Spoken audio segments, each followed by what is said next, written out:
Conversamos esta noche con Rojo Edwards, senador y presidente del Partido Republicano. ¿Cómo está, senador? Bienvenido a TLT esta noche. Muy bien, muchas gracias por la invitación, Álvaro. Comencemos con el estado de excepción acotado. Es prácticamente los mismos términos de hace 15 días, lo explicó la ministra del Interior. ¿Es suficiente a juicio de ustedes? Es que esto me suena, Álvaro, como una especie de estado de excepción en horario laboral de lunes a viernes. Y la realidad no es así. La pregunta que yo le hago al presidente es, si usted cree que se necesita un estado de excepción para ciertos lugares en la región, si lo queremos proteger a todos, ¿por qué dejamos al resto fuera? Si los terroristas no están solamente en la Ruta 5 Sur, están en todos los lugares y la gente se siente desprotegida. Y la otra pregunta que es importante es preguntarle al presidente, ¿cuál cree que es la señal que reciben los terroristas y violentistas cuando el gobierno le está diciendo, mire, vamos a proteger algunas partes, pero las otras no? O sea, considero que los militares pueden ser utilizados en esto, pero el resto no. El resto que se rasque con sus propias uñas.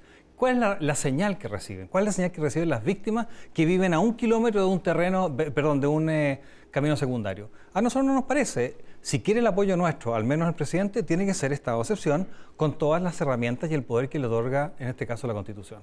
¿Son las presiones internas, las presiones de su propio conglomerado? Es evidente, han tenido que tragarse sus palabras, porque cuando uno es oposición, y esto yo espero que no nos pase como oposición, pero cuando ellos fueron oposición se opusieron a todo. Fíjate que yo tengo acá una lista de todos los proyectos de seguridad últimos que se votaron. Resulta que el presidente Boric, Giorgio Jackson y Camila Vallejo votaron en contra de la ley de robo de madera 1 y de robo de madera 2. Votaron en contra de la ley Naín, en contra de la ley Juan Barrios, en contra de la renuncia expresa de la violencia de los partidos políticos, en contra de lo que fue infraestructura crítica. Entonces votaron en contra de todo y hoy día fíjese en qué están. Aplicando estado de excepción, revisando este estado intermedio hace unas semanas atrás, que era en el fondo el programa o la ley de infraestructura crítica. Entonces han tenido que echarse para atrás con todo, porque por motivos ideológicos no querían avanzar y ahora han tenido que de a poquitito ir avanzando, pero la verdad es que no es suficiente. ¿Tendrán los votos de ustedes cuando esto pase por si la próxima vez el gobierno quiere decretarlo, tiene que pasar por el Congreso? ¿Van a estar sus votos?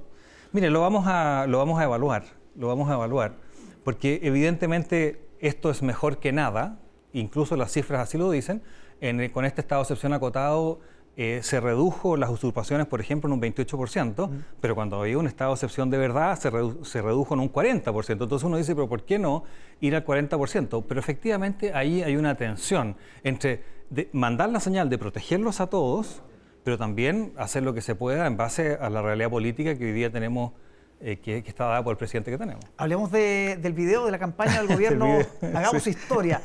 ¿Dónde exactamente se cruza, a juicio de ustedes, el límite de la intervención? Porque ya fueron a la Contraloría, tanto ustedes como Chile Vamos, pero fueron separados, eso sí. ¿Por qué fueron separados? No, los escritos no eran exactamente iguales, eran muy parecidos, pero la verdad es que yo creo que el hecho que hayamos reaccionado con rapidez ambos conglomerados implica que había un enojo transversal respecto a la utilización de recursos públicos para una campaña que no corresponde y con recursos que ojalá se utilizaran para el beneficio de los chilenos y no para campañas políticas de destiempo. Pero fíjate, Álvaro, que nuestro problema no es solamente con el gobierno. La convención gastó cientos de millones de pesos en propaganda y probablemente todas quienes nos están viendo lo vieron. Usted iba a diarios electrónicos, separaba la pantalla y decía la convención, que la constitución, qué sé yo. Hay muchos municipios que también están haciendo intervención electoral a través de la organización en horario laboral, con platas de las municipalidades, de supuestos eventos de la convención en que solamente invitan a los que están por el apruebo. Y hoy día el gobierno hace una licitación que todavía no cierra, para empezar a hablar, y resulta que hace un video claramente propagandístico. ¿Pero dónde se cruza el límite? ¿En qué frase o en qué momento? Pero yo te hago una pregunta, Álvaro. Si yo hago un video diciendo, mire, voy a informarle a usted de la convención, pero acuérdese que el señor Rojas Vade fue un fraude, que se votaba en la ducha, que la convención está asociada a una incertidumbre económica y además hay mucha exclusión. ¿Usted puede elegir ahora votar por esa convención? ¿Usted qué me va a decir? Ahora, la vocera decía que esto de que se haría historia, gane quien gane. Esto de hagamos historia, el concepto que parece haber molestado es si gana el rechazo o gana la prueba. Por cierto, usted podrá decir que Rojas Vade es parte o no es parte de la convención. El problema es que el gobierno cree que los chilenos no somos muy inteligentes y juegan con nuestra inteligencia respecto a entregarnos videos que supuestamente son informativos cuando en realidad lo que están haciendo es propaganda política. Por eso es que le pedimos a la Contraloría que diga si ese tipo de videos se ajusta a los dictámenes que la propia Contraloría ha emitido hace unas semanas atrás. Eso es lo que queremos que ocurra. Pero yo le pediría al gobierno los recursos de los chilenos para los chilenos. Cuando haya campañas, campañas. Y otra cosa que es importante, el presidente Boric está atando su destino al destino del plebiscito el 4 de septiembre. Y yo quiero ver qué va a pasar con el gobierno del presidente Boric cuando probablemente gane el rechazo, como lo dicen por lo menos hoy día las encuestas. Está jugando un juego que es bastante complicado para él. Hablemos de eso. ¿Qué debería pasar si gana el rechazo, a juicio de ustedes? ¿Qué escenario se abre ahí? Mira, la definición del Partido Republicano no está en esa materia. El partido ya se decidió en la idea de rechazo.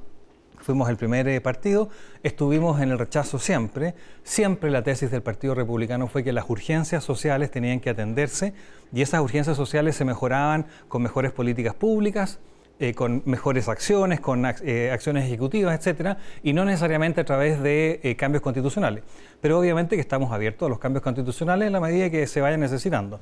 Pero lo que ocurra probablemente el partido lo va a decir, o sea, la postura del partido la vamos a definir durante las próximas semanas y probablemente va a ser un rechazo y después quizás modificaciones en la medida del sistema normal de reforma constitucional. ¿Reforma en el Congreso?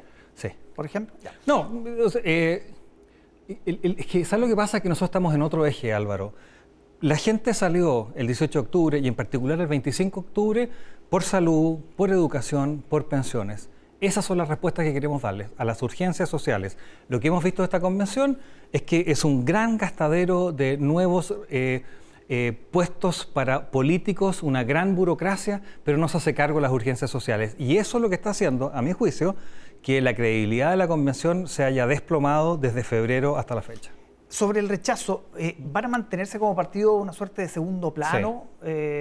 ¿Esa estrategia básicamente es como para no aceptar la opción? No, lo que pasa, Álvaro, es que esto no es una elección de una persona, otra persona, un candidato A, candidato B.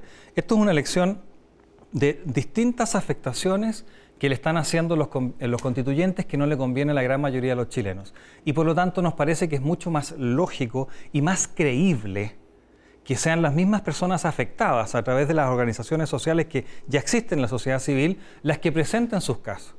Así como cuando le digamos por ejemplo, una organización con Mi Plata No, cuando le digamos, sí, efectivamente, el derecho a propiedad no está bien protegido en esta Constitución y efectivamente en el futuro sus cotizaciones y su ahorro no va a ser suyo, probablemente se lo van a quitar. Y el stock que hoy día existe no está tan bien protegido. Entonces, cuando le digamos eso, ¿qué es más creíble? ¿Que lo diga una persona afectada de la sociedad civil o que lo diga un político de derecha, centro-derecha o de cualquier tendencia para estos efectos? Entonces, efectivamente, nosotros vamos a ponernos en un segundo plano para que sea la sociedad civil la que pueda expresarse. ¿Qué espera de la primera cuenta pública del presidente Boric? ¿Qué esperaría? ¿Qué anuncio? Bueno, primero creo que va a ser bastante corta porque no han desarrollado planteamientos que hayamos podido ver. Han sido reacciones al desastre que tenemos en seguridad, en terrorismo y en migraciones. Ahora, para estos efectos, evidentemente que yo espero que el presidente Boric nos diga con claridad cuál va a ser su agenda de seguridad, que como que aquí ya tengo algunas de esas que tenía, su agenda de seguridad, qué es lo que va a hacer con el tema del terrorismo, qué va a hacer con el tema de inflación, qué va a hacer con los temas económicos.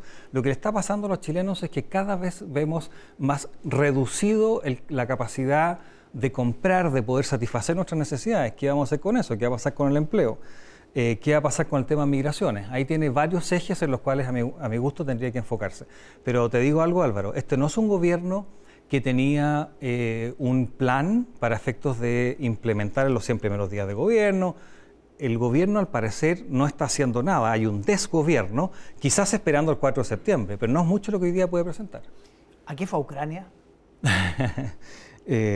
Yo creo que las guerras de agresión y la invasión rusa es absolutamente inaceptable y yo creo que Chile tiene que hacer mucho más para ayudar a personas que lo están sufriendo tanto como muchos de los casos que hemos visto.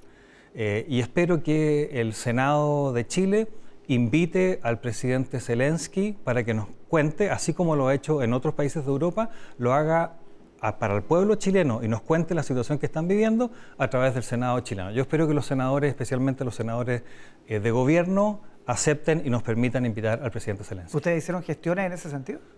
Mire, nosotros hicimos gestiones básicamente humanitarias, pero efectivamente también tuvimos reuniones con la canciller subrogante, sí, con el presidente de la Comisión de Relaciones Exteriores, con una serie de autoridades, digamos, y efectivamente vimos de qué manera se podía ayudar desde lo que le corresponde a Chile. Chile tiene que preocuparse de sus problemas primero, tiene que arreglar su problema de seguridad, la Araucanía, pero también tiene que preocuparse de la defensa de los derechos humanos y la democracia en el mundo, y yo creo que Ucrania hoy día es la frontera en que se está defendiendo sus principios. Lo criticaron, sí, creo que se fue a meter a una guerra que fue, sí, primero riesgoso, pero además que de alguna manera se está utilizando. ¿Qué responde a eso? No, yo creo que son opiniones, yo las comparto, porque efectivamente el trabajo principal que tenemos que hacer es ordenar el problema que tenemos hoy día en Chile, y eso tiene un problema básicamente seguridad, en el norte migraciones, en el sur de terrorismo, y eso es la base del trabajo que estamos haciendo. Senador Rojo Edwards, muchísimas gracias por acompañarnos esta noche. Gracias por la invitación, Álvaro. Buenas noches.